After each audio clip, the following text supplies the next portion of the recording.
जय हिंद। दोस्तों, अगर बीजेपी जैसी दुनिया की सबसे बड़ी पार्टी और उत्तर प्रदेश जो एक हिंदुस्तान का बहुत बड़ा सूबा है के मुख्यमंत्री योगी आदित्यनाथ अगर अपने कामों को भूलकर, अगर अपने विकास कार्यों को दरकिनार करके हिंदू मुस्लिम के ऊपर, धर्म के ऊपर, जाति के ऊपर वोट मांगते हैं, तो हिंदुस्तान के हर जिम्मेदार व्यक्ति और स्वतंत्र मीडिया का ये फर्ज बन जाता है, ये नैतिक धर्म बन जाता है कि वो देश को बांटने वाली इस नफरती विचारधारा का विरोध करे। भाजपा के फर्जी हिंदुत्व और देश को नफरत और धर्म के नाम पर बांटने वाली विचारधारा का खुलासा किया जाए, उसकी पोल खोली जाए और देश की जनता को काम करने और विकास की राजनीति की तरफ को लेके जाए। मैं आपका दोस्त, आपका भाई ओमवीर अपने चैनल पर आपका स्वागत करता हूं और आपके सामने एक ऐसी वीडियो रखने जा रहा हूं कि मैं गारंटी से कह सकता हूं कि आपने इतनी सटीक और जिम्मेदारी भरी वीडियो आज तक देखी नहीं होगी, जो भारतीय जनता पार्टी के फर्जी हिंदुत्व का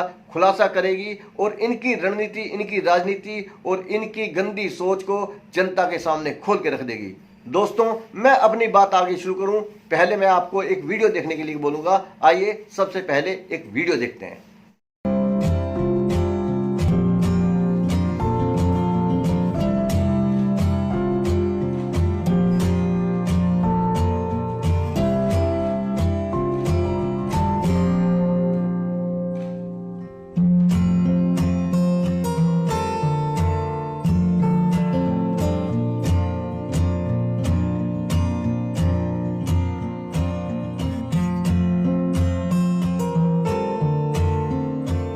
दोस्तों, मैं अभी आपको बहुत सारी ऐसी वीडियो दिखाने वाला हूं और आपसे रिक्वेस्ट करूंगा कि आखिर तक मेरे साथ में बने रहें और इस वीडियो के बारे में बात करते हैं कि अभी आपने एक शख्स को, एक महानुभाव को एक मजार के अंदर, एक दरगाह के अंदर बड़े विश्वास के साथ में, भक्ति भाव के साथ में चादर चढ़ाते हुए देखा, फूल माला चढ़ाते हुए देखा और पुष्पांजलि देते हुए देखा। और ये भी साथ में जो शख्स खड़े हुए हैं जिन्होंने भगवा कपड़े पहने हुए हैं, पूरी भक्ति भाव के साथ में पुष्प अर्पित किए हैं, नमन किया है दरगाह को। दोस्तों, इन महानुभावों को पहचानने में आपने इतना सा भी वक्त नहीं लगाया होगा, जरा सा भी वक्त नहीं लगाया होगा। ये हमारे देश के प्रधानमंत्री, हिंदू हृदय सम्राट श्री नरेंद्र मोदी हैं और उनके साथ में जो भगवा कपड़े में थे, ये थे उत्तर प्रदेश के मुख्यमंत्री योगी आदित्यनाथ। दोस्तों, मैं यहाँ पर कहना चाहूँगा कि किसी विशेष जाति, किसी विशेष धर्म के कार्यक्रम में जाना, उन लोगों के खुशी और गम में जाना, उनके अनुष्ठानों में भाग लेना कोई गलत बात नहीं है। देश के प्रधानमंत्री को, मुख्यमंत्रियों को और कोई विपक्ष के लोग भी हैं तो उनका फर्ज बनता है, उन्हें जाना चाहिए। इस वीडियो में अगर प्रधानमंत्री की जगह और अगर आदित्य योगीनाथ की जगह लालू प्रसाद यादव होते, अखिलेश यादव होते, अरविंद केजरीवाल होते, ममता बनर्जी होती, तो उनके ऊपर तमगा लटका दिया जाता कि ये मुल्ले हैं, ये मुस्लिम है, ये मुस्लिमों को सपोर्ट करते हैं, ये सिर्फ मुस्लिमों को प्यार करते हैं, ये कट्टरवादी मुस्लिम है। इनके ऊपर गालियों की बौछार हो जाती, इनके ऊपर मुस्लिम होने का ठीकरा फोड़ दिया जाता। लेकिन ये क्या, ये तो प्रधानमंत्री हैं, ये किसी की दरगाह पर कैसे जा सकते हैं? इन मुसलमानों से नफरत करने वाले प्रधानमंत्री नरेंद्र मोदी और योगी आदित्यनाथ एक दरगाह के अंदर, एक मजार के ऊपर चादर कैसे चढ़ा सकते हैं? ऐसा तो, ये तो एक असंभव बात लगती है।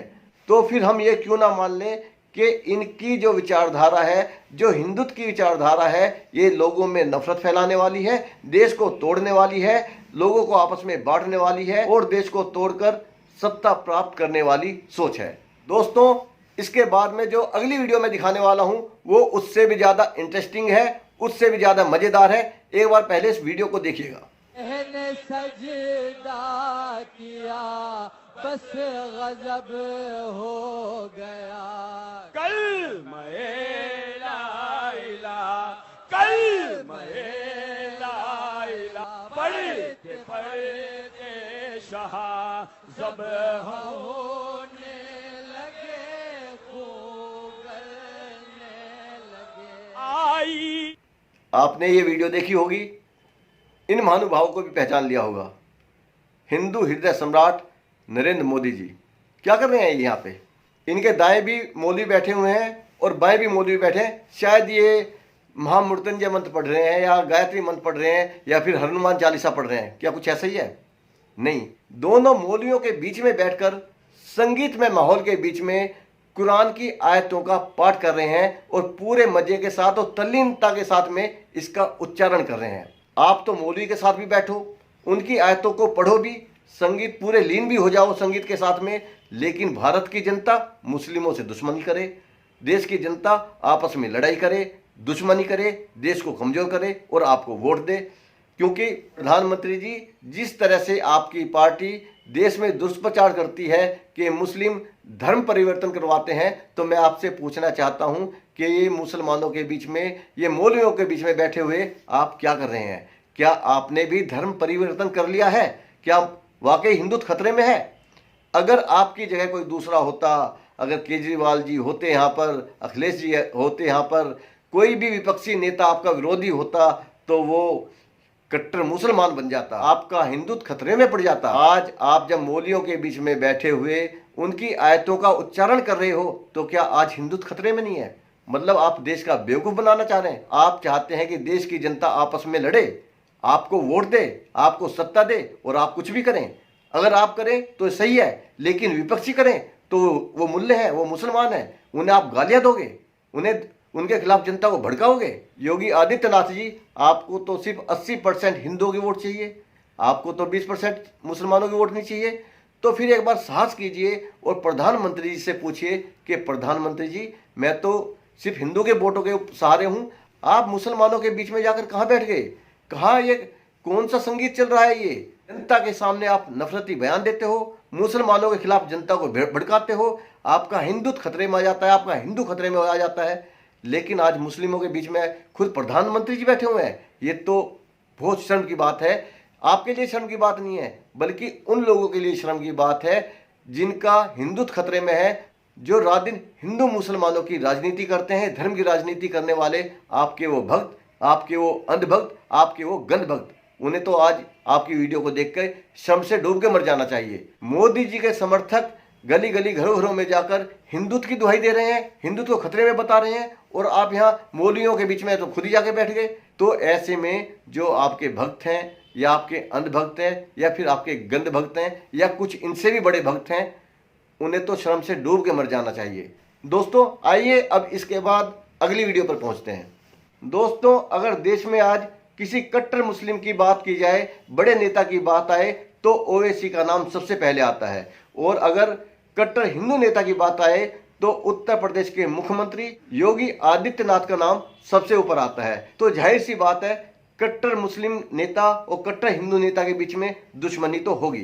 तो भाजपा और ओवैसी का 36 का आंकड़ा रहता है। लेकिन पिछले कुछ चुनाव में, खासकर बिहार में, ये पोल खुल गई कि असलियत में ओवैसी भारतीय जनता पार्टी के ही एजेंट हैं और नरेंद्र मोदी और भारतीय जनता पार्टी के लिए काम करते हैं। लेकिन इस रिश्ते के ऊपर आज तक भारतीय जनता पार्टी खंडन करती आ रही थी। लेकिन ये वीडियो देखिए, उसके बाद में बात करते हैं। तो कुछ नहीं, अपने संसदीय क्षेत्र से दिल्ली की तरफ प्रस्थान कर रहा था, इन लोगों को पता चल गया, रास्ता घेर लिया। ओवैसी जी यूपी चुनाव की तैयारी में जुट गए, क्या भाजपा को फायदा होगा या नुकसान?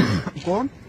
ओवैसी जी जो आ गए हैं कल आजमगढ़ में, आज आजमगढ़ में कार्यक्रम कर रहे हैं। बड़ी मेहरबानी, उनको भगवान ताकत दे, ऊपर वाला खुदा उनका साथ दे। उन्होंने बिहार में भी हमारा सहयोग किया था, यूपी में भी करेंगे और बाद में पश्चिम बंगाल में भी करेंगे। दोस्तों, आपने वीडियो भी देख ली होगी और इन बाबा को पहचान भी लिया होगा। ये है भारतीय जनता पार्टी के बाबा और सांसद, ये है बाबा साक्षी महाराज। ओवैसी के बारे में आए दिन ये कड़वे बोल बोलते हैं, नफरती बोल बोलते हैं। आज किस तरह से ये ओवैसी की तारीफ कर रहे हैं और भगवान से उन्हें शक्ति देने के लिए भी बोल रहे हैं, और खुल्लम खुल्ला बोल रहे हैं कि इन्होंने बिहार में भी हमारी मदद की थी और पश्चिम बंगाल में भी मदद की थी। इस वीडियो से पता चलता है कि हिंदू मुस्लिमों को आपस में बांटने की, उनमें नफरत फैलाने की, देश को तोड़ने की जो साजिश भारतीय जनता पार्टी कर रही है, वो सिर्फ सत्ता पाने के लिए कर रही है। इन्हें ना मुस्लिमों से परहेज है, ना इन्हें ओवैसी से परहेज है। इन्हें परहेज है सिर्फ लोगों के भाईचारे से, देश की एकता से और देश की अखंडता से। जो भारतीय जनता पार्टी के वोटर अपने आप को हिंदू समझते हैं, कट्टर हिंदू समझते हैं, उन्हें अकल आ जानी चाहिए। आज वो समझ रहे होंगे कि वो कितने बड़े बेवकूफ़ बन चुके हैं भारतीय जनता पार्टी के हाथों। दोस्तों, एक बार मैं फिर से रिपीट करूंगा, फिर से बताऊंगा कि उत्तर प्रदेश के अंदर इस समय योगी महाराज की भारतीय जनता पार्टी की हालत खस्ता है। बहुत सारे विधायक और बहुत सारे मंत्री पार्टी छोड़कर समाजवादी पार्टी में जा चुके हैं। अब से पहले भारतीय जनता पार्टी अपने काम गिनवाया करती थी, दिल्ली के अंदर, दूसरे राज्यों के अंदर पब्लिसिटी करती थी कि हमने इतने लोगों के लिए घर दिए, हमने सिलेंडर दिए, हमने राशन दिया, हमने वैक्सीन दिया, हमने ये किया वो किया। लेकिन पिछले 15-20 दिनों से सिर्फ हिंदू मुस्लिम के ऊपर चुनाव लड़ रही है भारतीय जनता पार्टी। सिर्फ हिंदुत्व का सहारा ले रही है, धर्म का सहारा ले रही है, क्योंकि उन्हें पता है कि काम उन्होंने कुछ खास किया नहीं है। अब सिर्फ डूबते हुए को सहारा बचा हुआ है, तो हिंदुत्व के नाम का सहारा बचा हुआ है। अब मैं आपको कुछ फोटो दिखाने वाला हूं और मैं आपसे पूछने चाहता हूं कि ये लोग कौन हैं। देखिए, ये लोग हैं शाहनवाज हुसैन, ये हैं मुख्तार अब्बास अंसारी। भारतीय जनता पार्टी के दो बड़े मुस्लिम नेता, दो बड़े मुस्लिम नाम। अब मैं भारतीय जनता पार्टी से पूछना चाहता हूं कि अगर राहुल गांधी कट्टर मुस्लिम सोच वाले नेता हैं, अगर केजरीवाल मुस्लिम पसंद नेता हैं, अगर लालू प्रसाद यादव, अखिलेश यादव मुस्लिमों के नेता हैं, ये सब लोग मुल्ले हैं, फिर ये शाहनवाज हुसैन कौन है और ये मुख्तार अब्बास नकवी कौन है? क्यों इन्होंने पार्टी में मुस्लिमों को रखा हुआ है? जब इन्हें मुस्लिमों से इतना परहेज है तो इन नेताओं को क्यों पार्टी से बाहर नहीं कर देते? मतलब कि आप तो अपनी लड़कियों की शादियां भी मुस्लिमों से कर दोगे, आप तो अपना जीजा भी मुस्लिमों को बना सकते हो, आप तो अपना दामाद भी मुस्लिमों को बना सकते हो, लेकिन दूसरे लोग मुस्लिमों की टोपी नहीं पहन सकते, उनके धार्मिक अनुष्ठानों में जाकर एक हरा रंग का पट्टा तक नहीं पहन सकते। प्रधानमंत्री जी और उत्तर प्रदेश के मुख्यमंत्री जी, आपको अपने चेहरे से फर्जी हिंदुत्व का नकाब उतारना चाहिए, अपना असली चेहरा दिखाना चाहिए। आप भी मुस्लिमों के साथ में इतना ही बैठते हैं जितना राहुल गांधी, आप भी मुस्लिमों के साथ में इतने ही घुले मिले हैं जितने के केजरीवाल और लालू प्रसाद यादव और अखिलेश यादव। दूसरों को मुल्ला कहना बंद कीजिए, दूसरे के धर्म के ऊपर उंगली उठाना बंद कीजिए, देश में नफरत फैलाना बंद कीजिए और अपने काम के नाम पर वोट मांगिए। हिंदुत्व आपकी बपोती नहीं है, आपके घर की सरकार नहीं है हिंदुत्व। हिंदुत्व से करोड़ों लोग जुड़े हुए हैं। जितने कट्टर हिंदू आप हो, इतने ही कट्टर हिंदू राहुल गांधी भी हैं, केजरीवाल भी हैं। दूसरी पार्टियों को मुसलमान और मुल्ला कहना बंद कीजिए। इसके बाद में दोस्तों मैं कुछ फोटो और दिखाना चाहता हूँ। ये फोटो देखिए, ये भी देखिए, ये भारतीय जनता पार्टी के ही नेता हैं, आपने इन्हें पहचान लिया होगा। इनमें नितिन गडकरी भी हैं, राजनाथ सिंह भी हैं और ये भारतीय जनता पार्टी के बड़े नेता हैं। इनके ऊपर आपने मुस्लिम टोपी भी देखी होगी, मुस्लिम लिबास भी देखा होगा। ये टोपी पहन सकते हैं, हरे रंग का पटका डाल सकते हैं, तो विपक्ष के नेताओं के ऊपर ये बाउंडेशन क्यों है? वो क्यों टोपी नहीं लगा सकते? वो क्यों पटका नहीं पहन सकते? वो क्यों मुस्लिमों के कार्यक्रमों में नहीं जा सकते? क्यों मुसलमानों के स्टेज पर नहीं जा सकते? आप अपने को रोकते नहीं है, दूसरों को आप मुस्लिम होने का तमगा